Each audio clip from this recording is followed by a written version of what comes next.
When we talk about the distinction between N type of semiconductor and P type of semiconductor, we are talking about the extrinsic semiconductor. The extrinsic semiconductor means the conductor semiconductor in which doping is done or the impurity is added.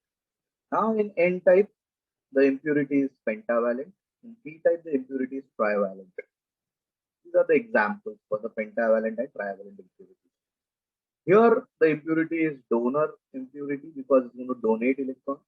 Here is going to accept the electron, therefore acceptor impurity. Here, the conduction of current is because of electrons. That's to be understood importantly over there. Here it is because of the holes. Holes means the lack of electrons, that means positive charge. So all covalent bonds surrounding each atom of the impurity are complete over here. Here one of the covalent bonds surrounding each atom is incomplete, and therefore that leads to containment of a hole.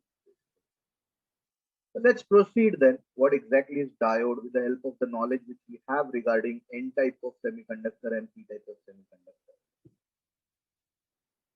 So when we talk about a diode, element used in electronics which looks somewhat like this. So basically, how a diode is created. When a P type of semiconductor is joined with N type of semiconductor, you can see we are joining P type with N type, and then there is a junction formed. We call it as PN junction. So this PN junction is nothing but a diode, and it is represented by this symbol, okay, triangle and a dash in electronic circuit. Okay, who was the person who discovered diodes? It was Ferdinand Braun in 1873. Let's understand PN junction in greater detail. Okay, so you take P part. P part means it will contain holes or positive charges, you can see. So P region, they will contain holes. N region will contain electrons. You can have a look at it. And when you join them back to back, a PN junction is formed. Okay. The border where P meets the N region, we will call it as a junction. So in a diagram, you can see this part is junction. At junction, what's going to happen? There will be diffusion taking place. What is diffusion? Some positive charges at the border or the junction will diffuse in N region. Correspondingly, some electrons at the border will diffuse in P region. So let's have a look at it. Electrons from N diffuse across junction and recombine with holes. So just look at the animation over here. So the first positive charge gets converted into negative. Obviously, this will become positive. Then here you can see there is a layer being formed at the junction.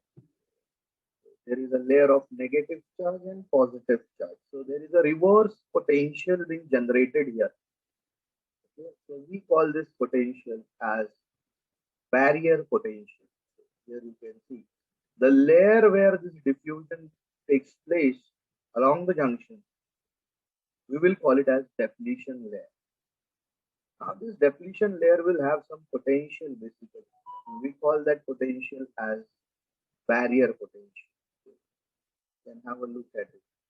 The width of depletion layer will range from 0.5 micrometer to 1 micrometer in a diode. Let's have a look at it. So basically when I'm talking about a PN junction or the depletion layer, you can see there is a reverse potential being formed over there. Right. So this reverse potential, that means the P region near the junction will have a negative potential and the N region will have a positive potential. So in all, you can see internal potential difference is set up across the junction, okay, which will see to it that the current does not flow. We call such potentials, the potential across the depletion layer, as barrier potential or potential barrier. What happens? What is the role of this potential barrier basically? The potential barrier will not allow the further diffusion of electrons and holes across the junction. And therefore, it's called as barrier potential. What I mean to say is, once the barrier potential is formed, once the diffusion is done, if this negative charge wants to recombine with this positive charge, it has to overcome this barrier potential, because this barrier potential will not allow the next level electrons to recombine with the positive charges or holes. And therefore, the name given to it as barrier potential. Now, this barrier potential will vary from material to material. For germanium, semiconductor like germanium, it is about 0.3 volt, and for silicon, it is about 0.7 volt. You can see, right? The barrier potentials will have different values for different materials. Here, important thing to note down is the ions are known as immobile ions. Why? Because they don't move in this.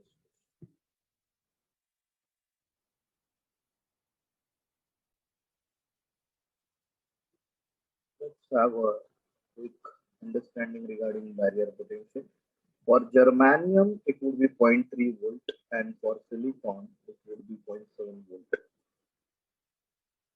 Let's understand what is the symbol of a diode in an electronic circuit.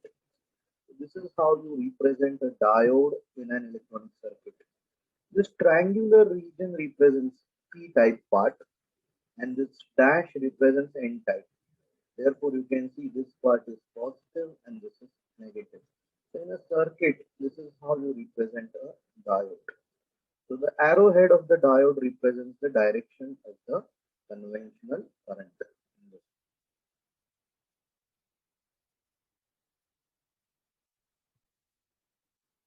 When we talk about biasing of diode, that is specifically forward bias.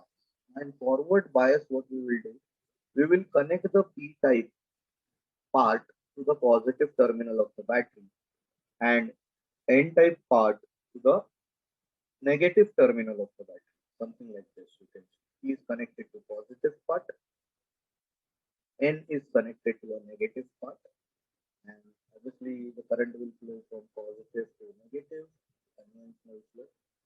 So what's going to happen? This negative electrons at the junction, they will get attracted towards the positive potential. The positive holes at the junction will get attracted towards the negative terminal, and correspondingly, you will see the positive charges move towards the negative charges move towards the positive, and at equilibrium, you can see the barrier potential prevents the electron and hole diffusion. The applied potential difference. Okay, if this applied potential difference, external potential difference is greater than the barrier potential, then what will happen? The depletion layer would reduce, the width would reduce. The width of the depletion region will decrease and the junction will fade. And what happens? The diode will start conducting electricity. That means it's a situation where the electrons will freely flow in the circuit. And that's how when the diode is forward biased. That means when P is connected to positive terminal of the battery and N is connected to the negative terminal of the battery, there is the flow of current. That means the diode will allow the flow of current in the circuit. So if I draw a graph of V versus I, so here you can see at this voltage the barrier potential breaks, becomes zero. So here you can see we call it as a new voltage. So it's a voltage, forward voltage beyond which the current through the junction starts increasing rapidly with the voltage. That's being shown with the help of a graph over here. So let's understand what happens at forward bias. So when PN junction is in a forward bias mode, P is connected to positive terminal, N is connected to negative terminal. Let's have a look at this animation. Here you can see the P type part will be connected to positive, N type part will be connected to negative, and then what happens is once that is done, the positive charges move towards N type, the electrons move towards P type, and there is the flow of current in this direction. You can have a look at it. So in forward biased mode, the diode will allow the flow of current. So that's how it is trying to control the flow of current. When we want the current to flow in the circuit, we will ensure that we use diode in that circuit, and we will ensure that the diode is in forward bias mode so that the current starts flowing in the circuit, or current will be flowing in the circuit. So that's how you can see the diode will control the flow of current. So again, we have discussed forward biasing. When N region of the diode is connected to the negative terminal of the cell and the P region is connected to the positive terminal, then the PN junction allows the flow of current, and therefore we call it in forward bias mode. Let's talk about reverse bias. Now in reverse bias, what happens? The P part is connected to the negative terminal of the battery as shown in the figure, and N type is connected to positive terminal of the battery. So because of this, you can see the positive charges will start moving towards the negative terminal, and the negative charges will start moving towards the positive terminal. The width of the depletion layer will increase. The barrier potential increases, and therefore there is no flow of current in this situation. So here you can see at equilibrium, barrier potential prevents electron hole diffusion. Applied field pulls electron and holes away from each other. You can see both the arrows, they are directed away from each other. And therefore the width of the depletion layer increases. And the electrons and holes, they do not cross the junction, and diode does not conduct. That means diode will ensure that the current does not flow through the circuit. Such situation is called as reversed bias. So far as reversed bias is concerned, you will be plotting the curve in the third quadrant here, you can see. So this voltage is called as the breakdown voltage, okay, where you can see the current becomes zero in that case. So let's talk about what happens when the PN junction is reverse biased. Here you can see P is connected to negative terminal, N is connected to positive terminal, and therefore the width of the depletion layer increases and there is no flow of current through the circuit. We talk about the definition of reverse biasing. When N region of diode is connected to the positive terminal and P region is connected to the negative terminal of the cell or the battery usage, the PN junction is said to be reverse bias, and in reverse bias condition, the diode or the PN junction will not allow the flow of current in the circuit. So that's how a diode or a PN junction will control the flow of current in a circuit, just like the mechanical valve in the tank which controls the flow of water. Here it's a valve which will control the flow of current. Therefore, we call this diode as an electronic valve.